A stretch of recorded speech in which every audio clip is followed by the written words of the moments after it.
Hello, it's Randi Rhodes. Here's a clip from our show, and go to randyrhodes.com for the whole thing and a podcast. Buy a stinking podcast. Mary had a little man. The fall.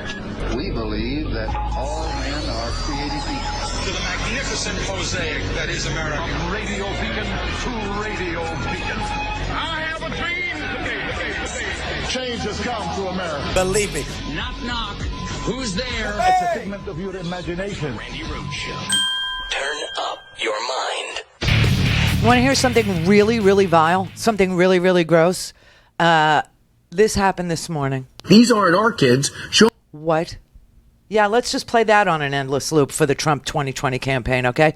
These aren't our kids. These aren't our kids. Show them compassion. But it's not like he's doing this to the people of Idaho or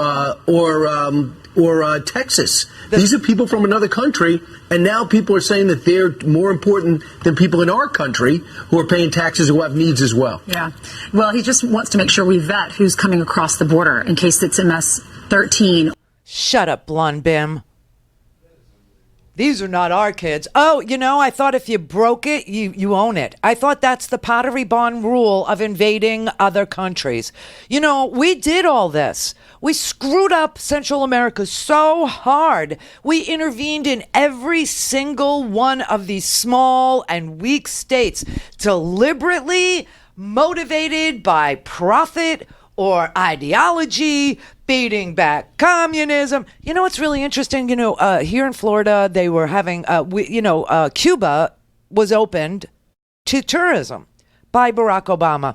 And, the cruise lines, they do these little 2-3 day cruises so you can make a weekend out of it, and get a interior for, I don't know, $169 for 3 days with free drinks and go to Cuba.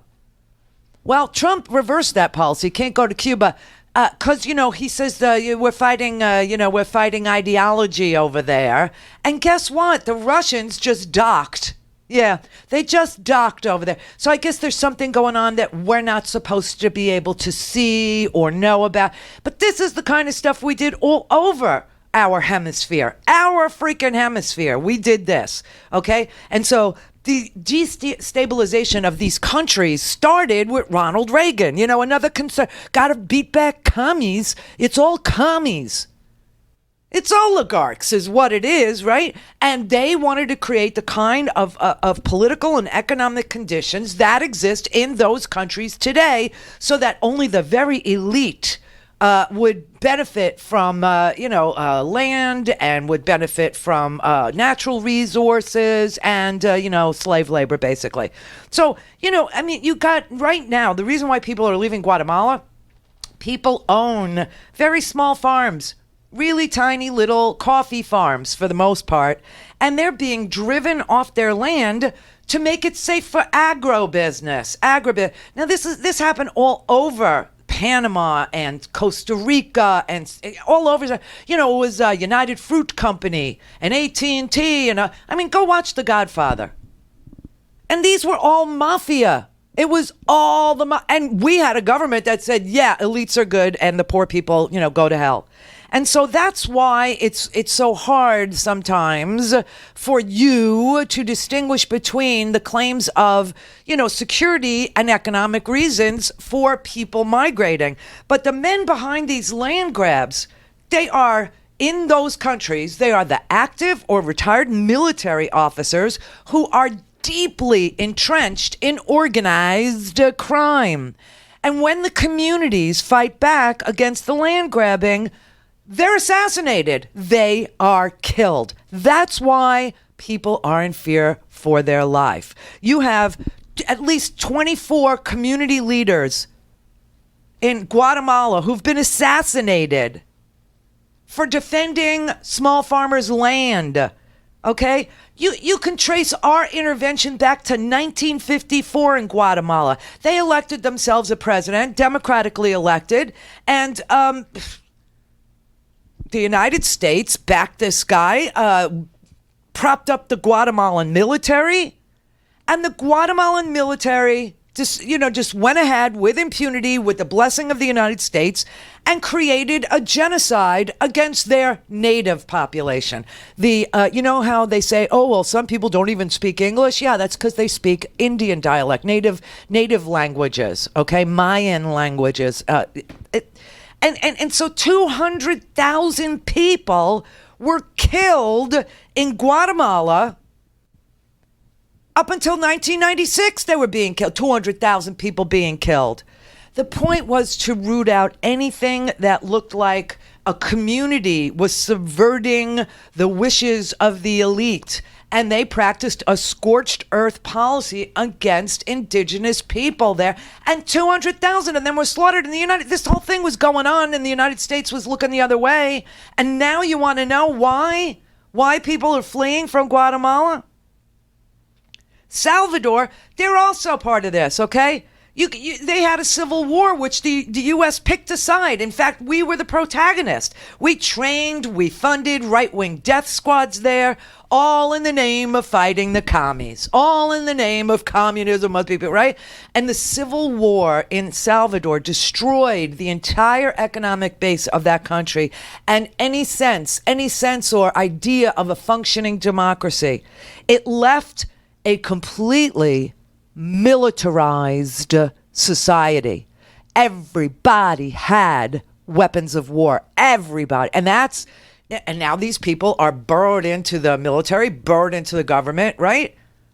Now, MS-13, just for your information, was formed in L.A., California.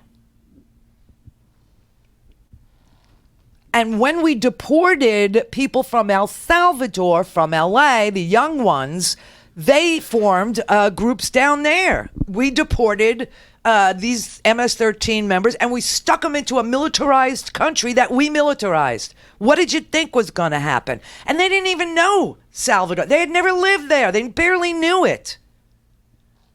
Unintended consequences. Bad policy. Bad. Honduras, this is modern. I mean, this just happened in the last administration, gotta say. Honduras, they had a reformer as a president. His name was Zelaya. And the country's military seized, President Zelaya in 2009, and they flew him to Costa Rica. And there was a coup. And no one said jack crap about it.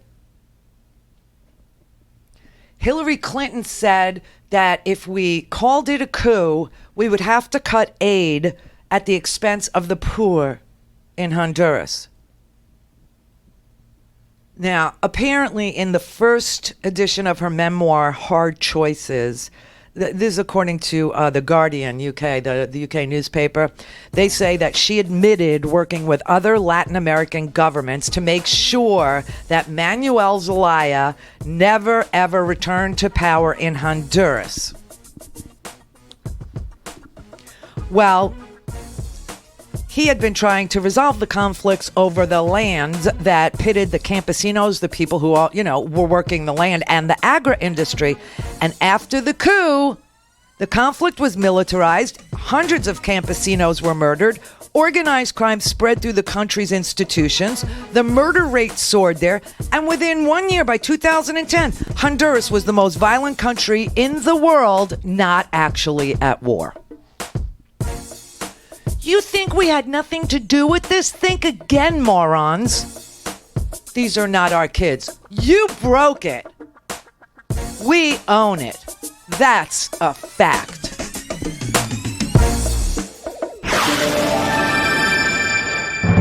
Go to RandiRhodes.com for the whole thing and a podcast. Buy a stinking podcast.